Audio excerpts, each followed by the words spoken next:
Praise the Lord. మోషే కానాను దేశంలోనికి ఎందుకు ప్రవేశించలేకపోయాడు? మోషే చేసిన తప్పేంటో తెలుసా మీకు? మోషే ఇజ్రాయేలీలను ఐగుప్తు బానిసత్వం నుండి విడిపించి అరణ్య మార్గం గుండా తీసుకువస్తున్నప్పుడు ప్రజలు నీళ్లు లేవని సనగడం మొదలుపెట్టారు. అప్పుడు దేవుడు మోషేతో ఆ బండతో మాట్లాడు అని చెప్పాడు. అలా మాట్లాడితే ఆ బండ నుండి నీళ్లు వస్తాయని దేవుని ఉద్దేశం. కానీ మోషే ప్రజల సనుగుడు వల్ల విసిగిపోయాడు. అప్పుడు కోపంతో బండతో మాట్లాడడానికి బదులు మోషే తన కర్రతో ఆ బండను 2 సార్లు కొట్టాడు. దేవుడు మాట్లాడు అని కదా చెప్పాడు, కానీ మోషే కర్రతో కొట్టాడు.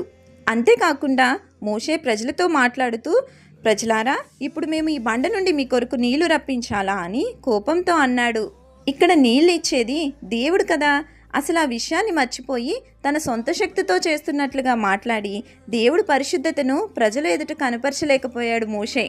ఈ తప్పు చేయడం వల్ల మోషే దేవుడు వాగ్దాన భూమి అయిన కానాను దేశంను దూరం నుండి చూశాడు తప్ప ప్రవేశించలేకపోయాడు. దేవుని ఆజ్ఞను అతిక్రమిస్తే ఎంతటి వారైనా శిక్ష అనుభవించక తప్పదు కదండి. అందుకే మనము మన సొంత ఆలోచనల ప్రకారము కాక దేవుని ఆజ్ఞలను పాటించేవారముగా ఉందాము. మరలా మనము తెలుసా మీకులో కలుసుకుందాము. Praise the lord.